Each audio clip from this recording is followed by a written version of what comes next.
Shalom Aleichem, reprenons nos halachot de Shabbat. J'ai été précisément consulté plusieurs fois sur la permission de faire du couscous pendant Shabbat. C'est-à-dire acheter du couscous, qui est une espèce de semoule pré-cuite, et ensuite rajouter de l'eau bouillante par-dessus, et puis quelquefois on ajoute du sel, de l'huile, et on tourne tout cela. Dans la mesure où cette semoule, ce couscous, n'a pas été entièrement cuit avant Shabbat, le fait de rajouter de l'eau bouillante cause un phénomène de cuisson. Et même si on le fait seulement avec, disons, Kelly et normalement, nous tenons que Kelly est nommé Vachel, que la chaleur du deuxième Kelly n'a pas la puissance de cuire. Toutefois, nous craignons que ce couscous en question fasse partie des aliments qui cuisent facilement. Donc, cela est rigoureusement interdit pendant Shabbat.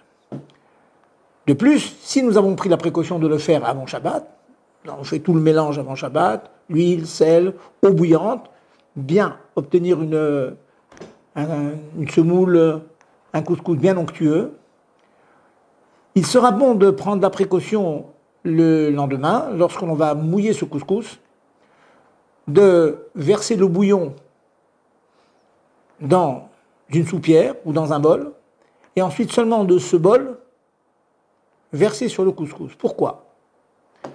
Vous allez me dire, ça a déjà été fait avant Shabbat, mais il peut arriver parfois que nous mettions seulement dans la confection du couscous de l'eau bouillante de Kelly seulement.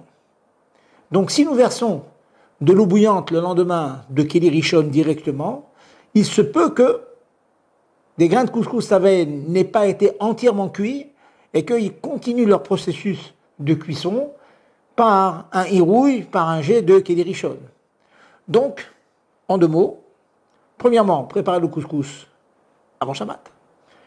Et lorsqu'il a été préparé avant Shabbat, il est bon de le remouiller avec seulement irouille Kelly Rishon. Cela veut dire du koum-koum, de l'eau bouillante, ou de votre bouillon de couscous, versé dans un bol, et seulement du bol sur votre couscous. Encore une fois, bon appétit et Shabbat Shalom.